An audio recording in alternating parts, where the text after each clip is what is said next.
Hey Tianna, congratulations, you've won. First and foremost, I want to say thank you very much for showing me so much love and so much support on my page. You know, it really means a lot to me, so thank you very much.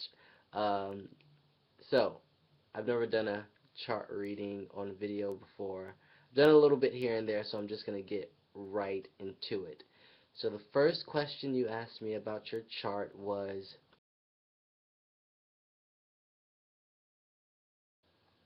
so we're talking about your emotions. So, of course, I look at your moon. You have a moon in Pisces. Go you! Yay! um, um, yeah. So it receives a trine from Pluto. You know, you have this Pisces moon and you have this Pluto and Scorpio. It makes your emotions, very intense. And having a moon in Pisces, it's already a sensitive moon sign to have. So adding that Pluto and Scorpio touch to it is just too much water for your own good. You feel everything on a different level. Like, you might read a book or watch a movie and just connect to the characters so well. You feel like you know them, or you cry when they get hurt, or when they die. You feel things on a very different level. Like, one moment, it can give you, like, just your emotions could be all over the place. Like, one moment you may be all over someone, like you have a friend and like they're your best friend, and the next moment you're like, ugh. And then they get pissed with you, and then you're just like, Damn you, I will not be ignored! Get back in here! Get back in here and love me! Ah!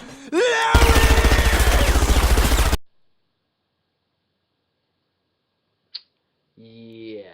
So, also with this moon trine Pluto you have in your chart, you have a tendency to allow, like, your emotions to really run your life.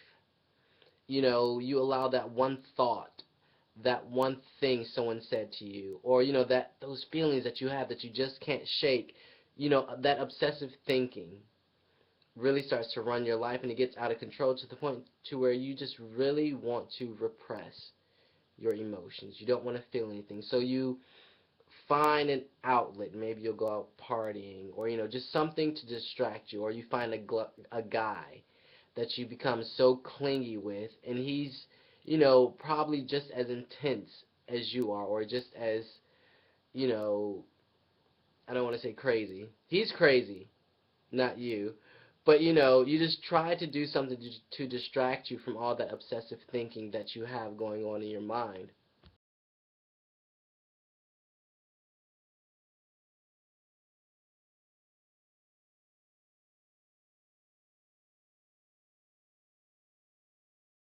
Okay, so I don't think you have a personality disorder.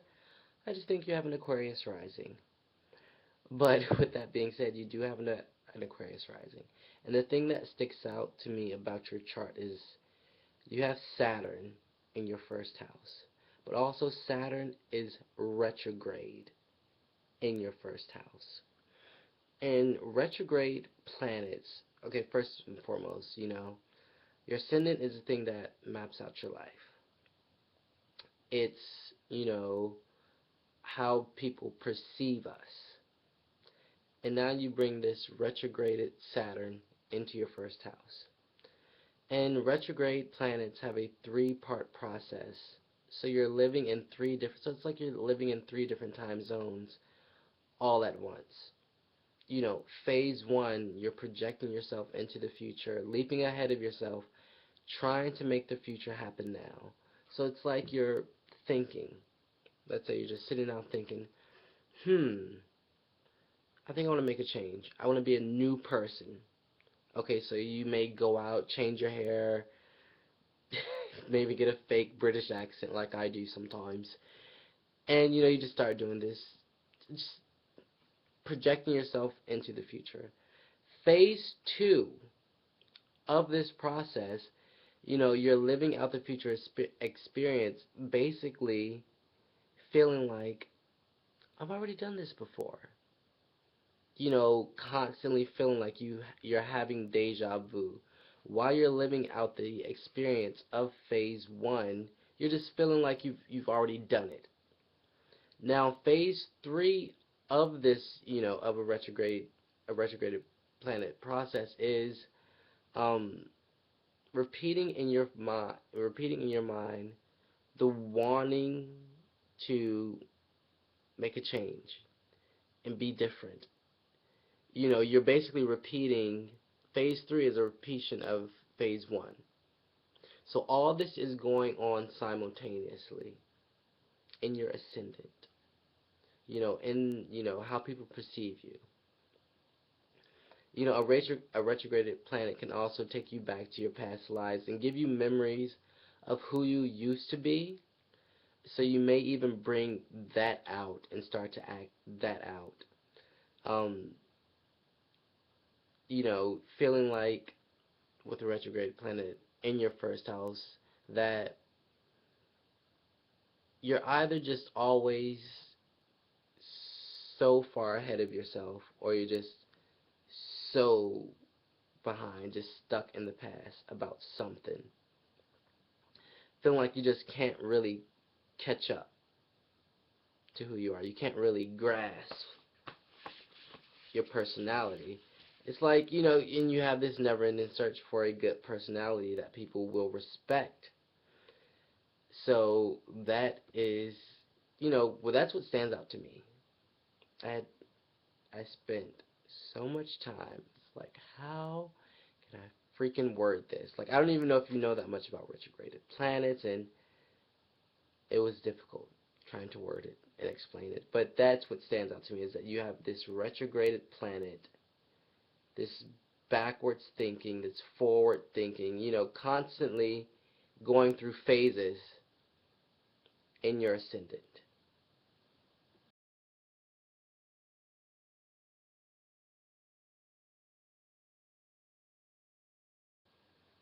Now that is something I cannot tell you what your destiny is. I believe that that's something you will discover on your own. Now I can look at your chart. I can look at your chart and see that you're a very loving and giving person, that you care about people, and that, well, maybe you should work with people. Or I can look at your midheaven and say, well, you should do this or that job. Or look at your sun in the eighth house and say, well, you're gonna work with other people's money and taxes and all that other stuff. But what I want to talk about is, write this date down. On October 26, 2016, Jupiter will begin to aspect your sun in Libra. It's going to be, it's going to start to form a conjunction to your sun in Libra. Now, when this happened to me, basically it gave me a strong sense of self.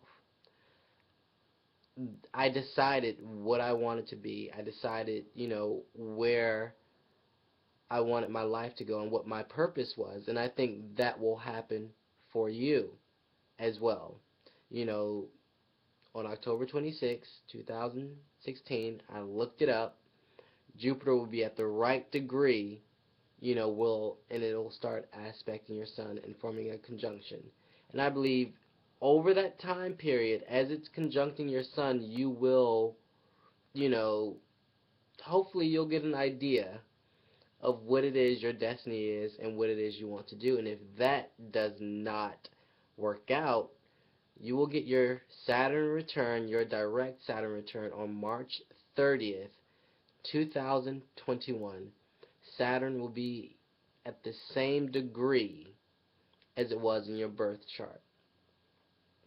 It's the time, we'll both be getting our Saturn return because we're the same age. We'll get our first wake up call, what are we doing, what is our life about? We'll get a clear picture of everything. And also Saturn will be transiting your first house. So that's a double whammy. You'll be getting your Saturn return, and also Saturn will be transiting your first house, the house of self. So, take it from someone who had Saturn transit his first house. I and Jupiter is now, in Leo, and it's conjunct my sun. So I have, I feel like I know, where I'm going in life and what my purpose is. And I believe, on those dates, October 26, 2016, and March 30th, 2021, you will find, you'll get some inclination, or you will discover what your purpose is, what your purpose is in life, and you'll move towards that.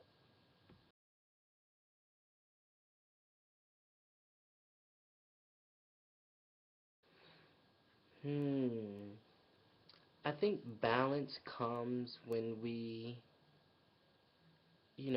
decide what's important in our life. I think everybody's main priority should be their happiness, their genuine happiness, not like fleeting, you know, happiness, not just one moment you're up and the next minute you're down, but just finding happiness, being, from within, that brings a balance. And it's all about, well, what are you trying to balance? Your life, find out what's important to you. Um, just making sure you're good, not overextending yourself, not giving so much to other people, you know, and don't neglect yourself. Don't be selfish either. Have a healthy dose of narcissism. That's what I say I have.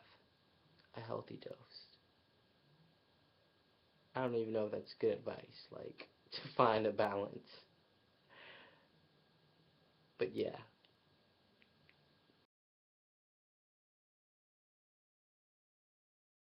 So I found it really interesting looking at your chart. You asked me what your direction in life was. And I told you I couldn't tell you that. But I know that that is something big for you at this moment because you have a Scorpio midheaven at 17 degrees. So Saturn has been transiting your midheaven for a while, and it's still, right now, at this moment, transiting your midheaven. So you really want to, just you have this feeling to really want to establish yourself out in the world. You want your public image to be something that everyone respects. But what I am going to tell you, in your birth chart, you have been given the right tools to succeed at anything you want to succeed at. Your Venus conjunct your midheaven, Pluto conjunct your midheaven, Neptune sextiles your midheaven, Mars trines your midheaven, your moon trines your midheaven. You have been given all the tools to succeed at whatever public career you want, whether that involves, entertainment, artistic fields, or just anything where you're going to dominate. You will dominate and you will have dominion. That's what Pluto brings wherever he goes, and he's in your 10th house. So, you have been given the right tools to succeed. And it's up to you to assert yourself. Because a trine requires you to work. It's a harmonious aspect, but it does require you to put forth that effort. And you have all these trines to your midheaven. And Saturn also squares it, but that's also a positive aspect in itself.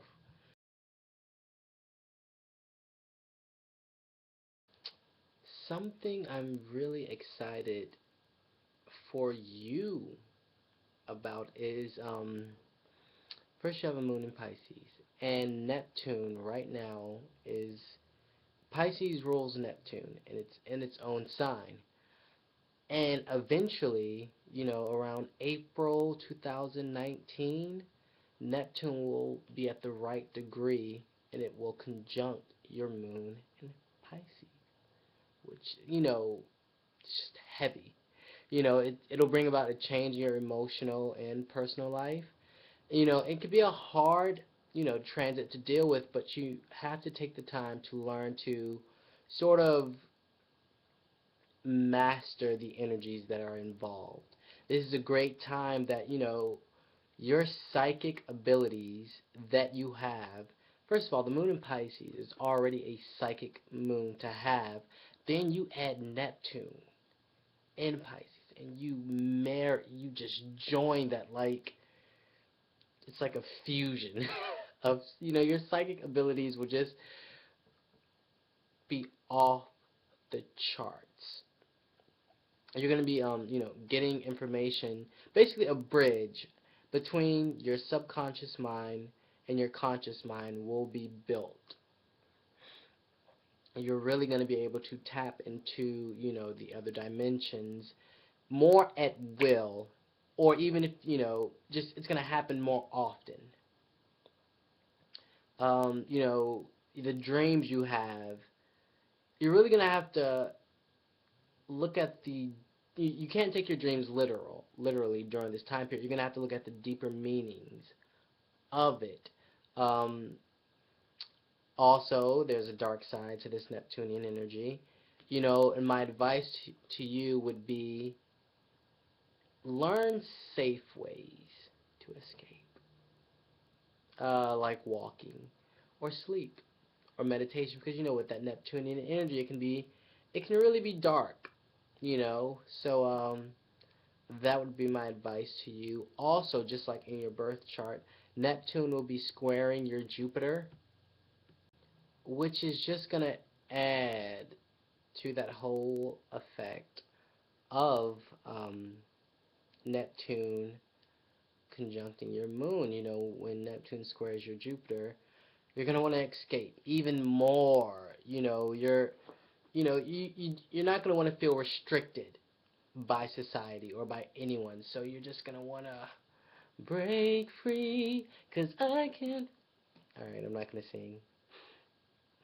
On that note, I think I'll end your chart reading. I hope you enjoyed it. Yeah, tell me what you think. I hope you like it. Yeah.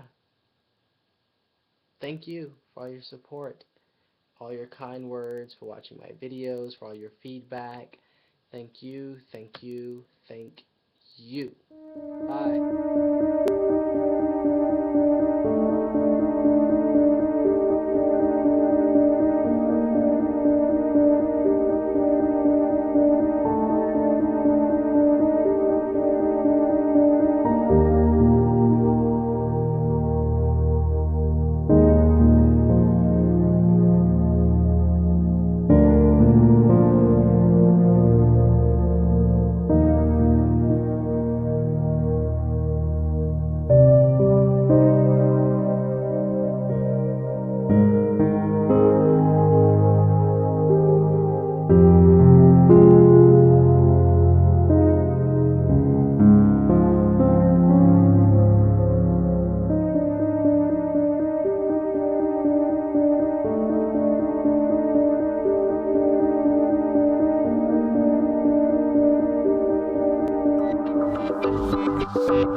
And that's all, folks.